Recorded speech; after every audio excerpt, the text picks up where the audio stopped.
On connaît la situation de Lille, donc le fait de commencer comme ça, forcément, ça remet le doute dans leur équipe. Et on a pu, en une demi-heure, faire le break, se mettre à l'abri. En deuxième mi-temps, ça a été un petit peu plus compliqué, mais en même temps, c'est difficile de gérer quand on est à 3-0. On ne sait jamais trop s'il faut continuer à attaquer ou seulement défendre. Mais dans l'ensemble, on a quand même fait un match idéal, évidemment. On ne prend pas de but, donc on reste meilleure défense. C'est encore un point positif aussi, donc belle soirée.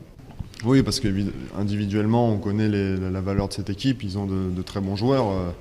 L'année dernière, ça marchait plutôt bien pour eux. Donc, pourtant, la plupart des joueurs comme Benzia ou Bissouma sont pour moi de très bons joueurs. Après, évidemment, ils sont dans une situation délicate, mais c'est pas à moi c'est pas à moi de parler de la situation lilloise.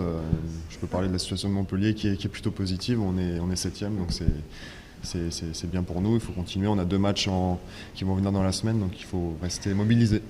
Moi, je tiens à saluer le travail de nos attaquants ce soir. Évidemment, Giovanni et Casimir ont marqué. C'est très bien pour leur confiance. Ils ont fait un gros match dans le fait de garder les ballons un peu haut et de nous faire monter et de faire reculer le bloc lillois. Donc ça nous a facilité la tâche. Et puis ils ont aussi beaucoup défendu. Donc je tiens à saluer évidemment leur match qui a été de haute volée.